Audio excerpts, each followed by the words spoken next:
Hello, everyone. Welcome to News Now, the Belmont Journal's daily update on what's going on in the community of Belmont. I'm your host, Roger Colton.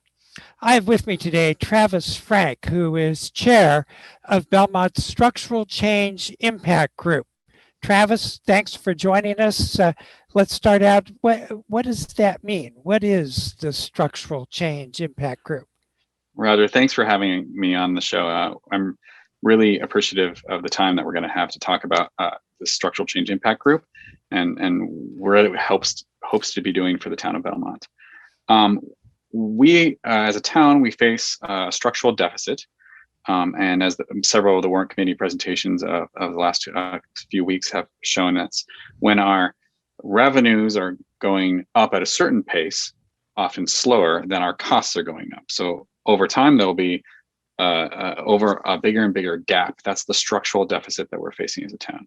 So what the Structural Change Impact Group hopes to do is to both collect all the work that prior committees and groups have done, such as the Warrant Committee in 2010, the Financial Task Force in 2015, the first Financial Task Force, and various other groups and committees over the time, summarize all that past work, and then solicit a lot of new ideas, and then compile that into a report of recommendations by the end of this year. So that's a really quick summary. But what are those ideas? Our goal and our charge is to really focus on looking for opportunities to increase revenue, to decrease expenses, or to improve the overall efficiencies and operations in town. So that's the kind of goal, and we're looking for ideas to do that and help summarize recommendations. So again, it's increase revenues, reduce expenses, and look for opportunities to improve efficiencies in town to deliver the town services that we all want. Can you characterize who's on this impact group? Don't give us a list of names, but sure. Can you characterize them? Yeah, it's great. We actually have it's a 10-person committee, as again designed and appointed by the as designed by the select board. It involves a school committee member. It involves an energy committee member. It involves warrant committee representatives, and it also involves people from members at large from the community, rather residents, concerned citizens. So it involves a variety of the expertise we have in town, but also then people who are just coming because they want to help out. And it sounds like, by what you just said, that the charge of the work group is relating to all aspects of town government. And what I mean by that is the schools, public safety, the town side. Is that a correct characterization? It is. Yeah, we have, maybe alluding to something we can talk about more, is we actually have pulled together the past recommendations, again, from these past reports and efforts to look at town finances, and have approximately 200 ideas that span all of the town departments, whether it's DPW or Belmont Light or fire and rescue, schools also. So it covers all the town departments. Are you looking specifically for places where you can reduce money, or are you looking specifically for places where you can improve efficiency, presumably within improved efficiency resulting in a reduction in expenditures? I think the answer is both. I think there's opportunities to have cost savings. Can we simply, do something that will save us more money? Double up on one of the things that has actually happened already, been implemented, is we made, I believe it was the assistant town administrator to be the head of the Parks and Rec. I believe that was something that, if I have that right.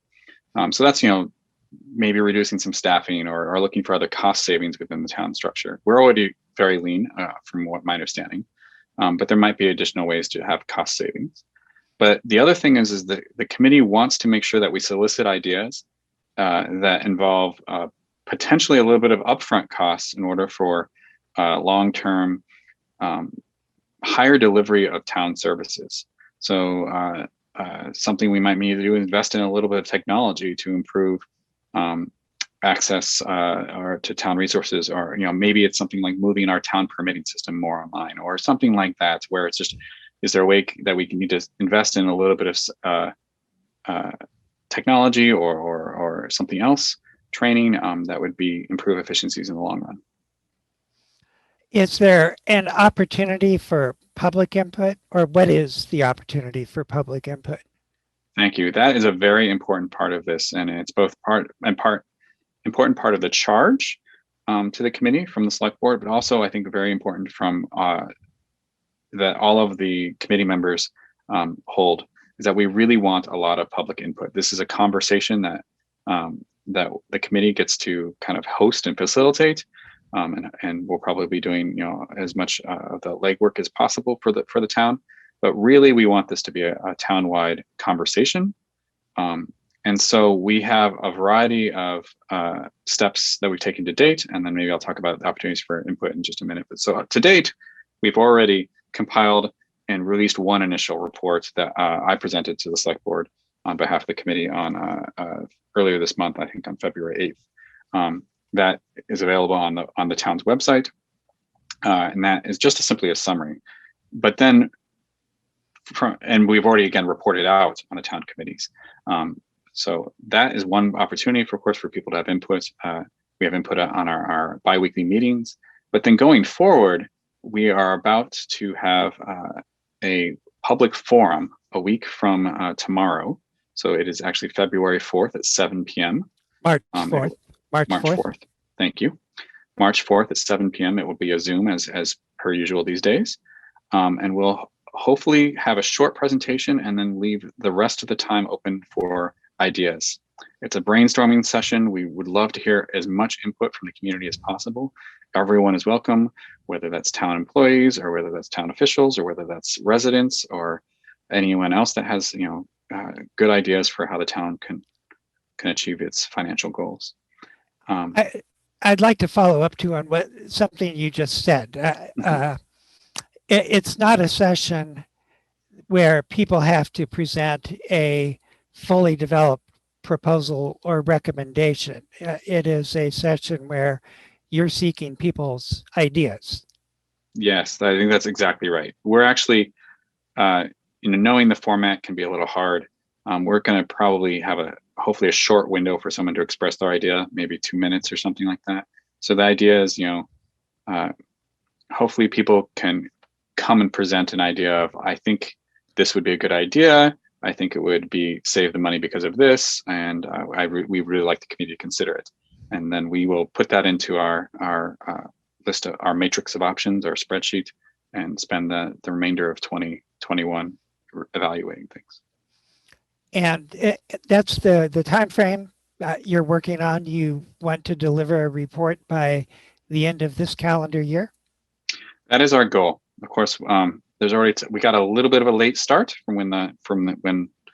so maybe we'll have to spill over. But I think our goal is to really do as much as we can this year and wrap this up. We know it's an ongoing process, but hopefully this committee can do its work and get it as far as possible so that the town can have more consideration in 2022. So yeah. Who's your audience for this report? Is it the select board, the school committee, the community as a whole? I would say it's the community as a whole. At least as my role in the committee, as chairs, I think we're really facilitating this conversation around what potentially could be some really great opportunities, but potentially also some tough choices to make if we wanted to change how the town is delivering certain services. So I think everyone needs to be involved and aware. So I would hope that the report can speak to a broad audience. Will the impact of the April vote on the override have any impact or effect on this working group's actions?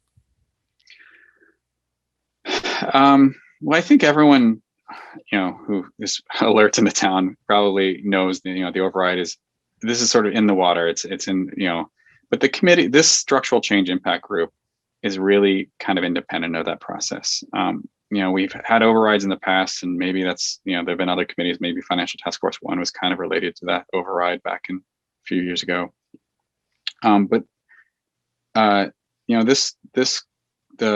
This committee's output will will be after the vote, for instance, and really is, and the town will be facing these types of decisions and this conversation, no matter how the vote goes.